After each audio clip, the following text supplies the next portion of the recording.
Good morning, grade 4. Today we're going to talk about your vocabulary words for the week.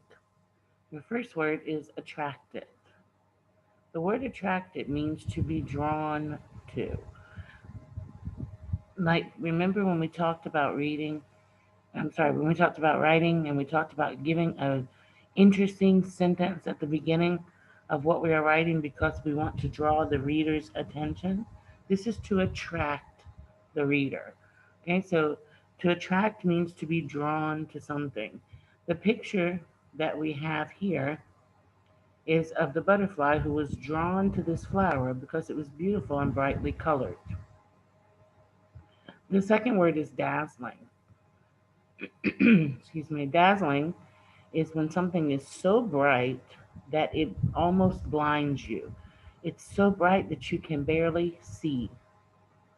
The fireworks in the night sky were bright and dazzling. They were so bright and beautiful, and they shined so brightly it was difficult to see.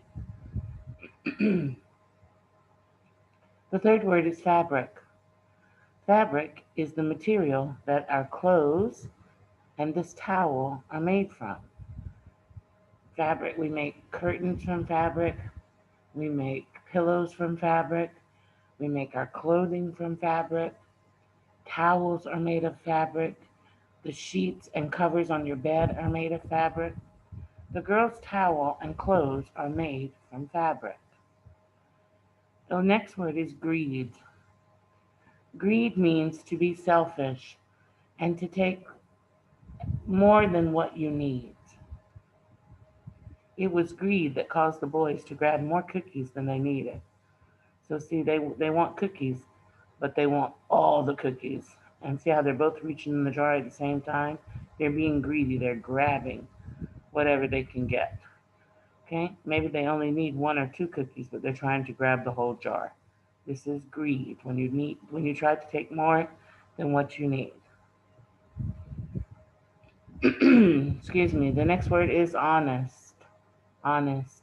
Honest means to be a person who is fair, truthful, and trustworthy. Okay? It says Leo was honest and told his mother the truth about the broken window. So it seems like Leo has broken a window, but he told the truth. He was honest. Requested. The word requested means to ask for something. Like here in our example, it says the customer requested service from the waiter. You see the customer is waving his hand here in the air, trying to get his attention because he wants to ask him to serve them. Soared means to fly high, high up in the sky. The seagull soared upward, high over the ocean. So soared is to fly high in the sky. Trudged. To trudge is to walk in slow and steady steps. Do you hear the way that I'm talking? This is the slow type of movement you would make when you trudge. Okay, the tired hikers trudge slowly up the path. Okay, they're taking slow and steady steps because they're tired, and so they are trudging along. Okay, that's our vocabulary. Let's take a look at the literary terms. The first one is theme, which we know is what the central message or the lesson that the author wants you to understand. We'll discuss the theme of the story that we read together after we finish. The next one is folktale. This is our genre for the week. Folktales are based on traditions and beliefs of a people, meaning that these are stories that are often told to children to teach them a lesson. They're often handed down from one generation to another. Uh, they're well-known stories that are passed around, and they usually focus on um, a lesson to teach a good moral behavior, to teach someone to behave in a good way. All right. Oftentimes, there's animal characters that are used to symbolize or represent a human quality. Symbolize means to represent. So,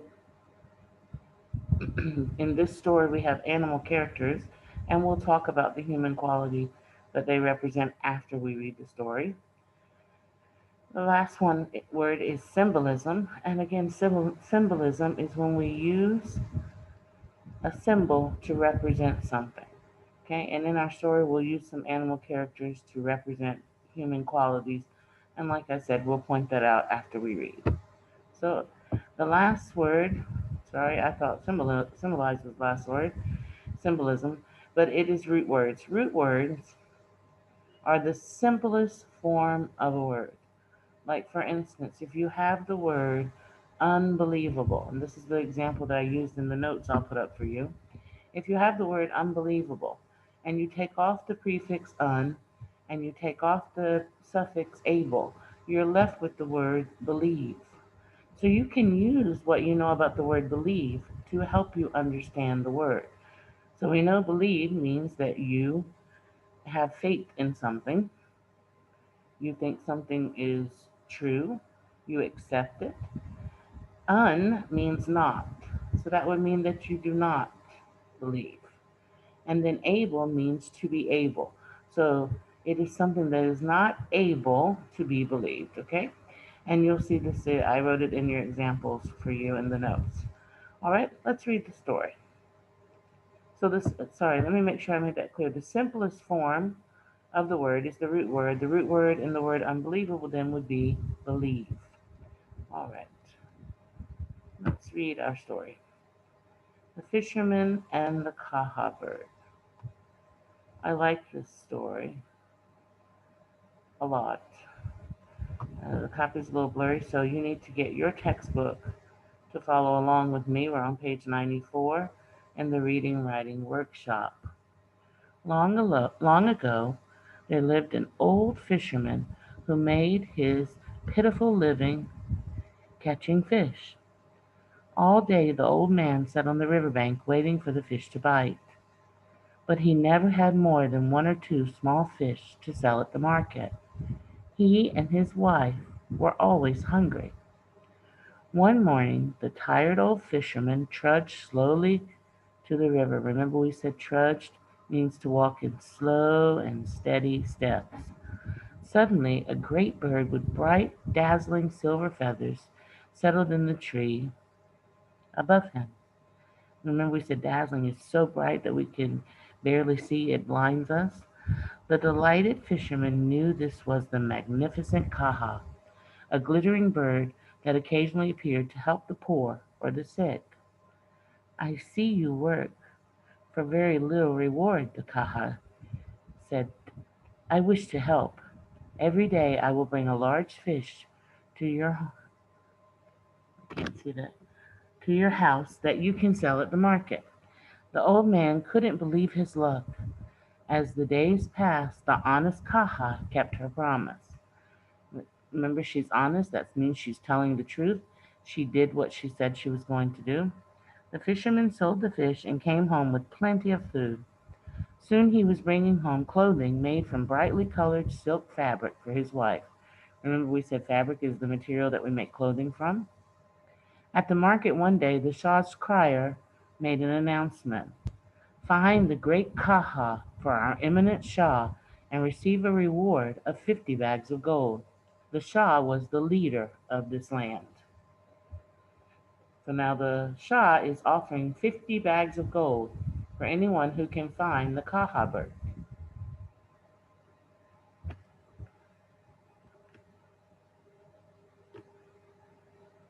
The fisherman thought, if I had 50 bags of gold, I would be rich. But how can I betray the bird? He argued with himself until finally his greed for gold blinded him to the generosity of the Kaha bird. So he kept thinking, oh wow, it would be great to have all this gold. But this bird's been really nice to me. How can I do that to him? In the end, his greed, him wanting to have more than what he needed, made him decide to tell about the Kaha bird. He told the Shah's crier about the Kaha and requested assistance in catching her. He asked for 400 men to help him.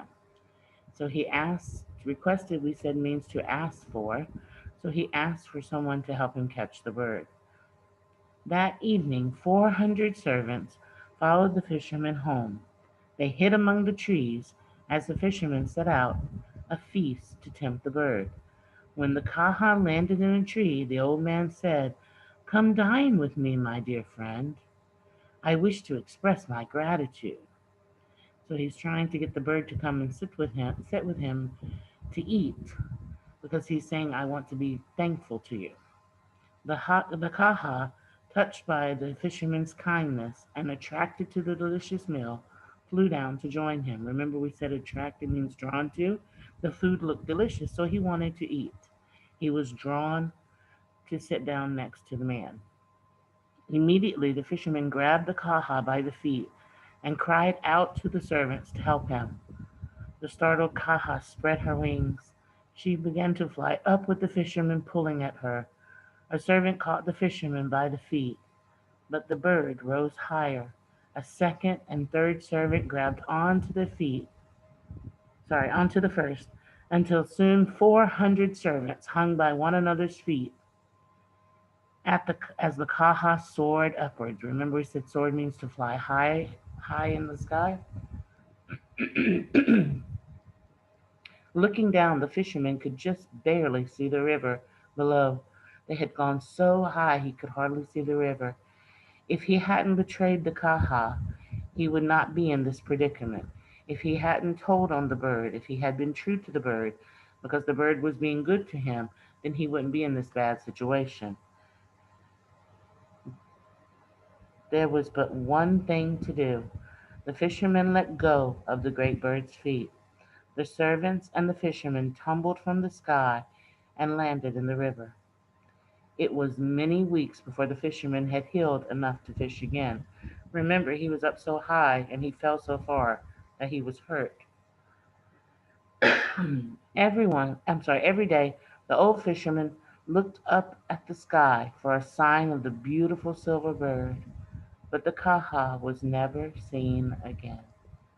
So every day he looked in the sky and he wished that that bird would return, but the bird never came back because the man betrayed him.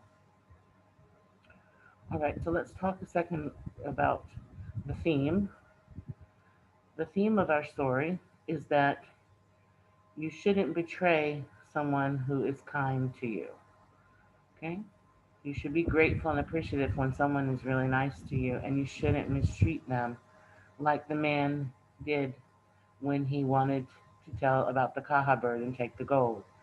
Greed, remember, this is greed. He wanted more than he needed, and greed was the reason that he ended up having nothing. He lost everything when he lost the Kaha bird, and he went back to being a simple fisherman who fished for one or two small fish a day. All right? What other words? Let's see. All right, we can tell that this is a folk tale, and it's based on the belief that you should be honest and truthful, and this is the lesson that it teaches, is that you should be an honest person, because when you're not honest, bad things happen to you. And when you are greedy, also, you lose everything. Now, let's talk about the symbolism. In our story, the Kaha bird represents someone who is kind, who is honest. Remember, the bird kept its word, it did what it said it was going to do, and it's also generous. He gives every day to this man without taking anything. The fisherman starts out being grateful, but he ends up being greedy. So the Kaha bird represents kindness and generosity, to be generous, to give, and the man represents greed, to want more than what you need. Okay, so these are symbols in our story, which is what we mean by symbolism. We use symbols to represent something. All right, and that is our story. I hope you liked our story. I like this story. I will see you in our next video, and I hope you have a good day. Bye-bye.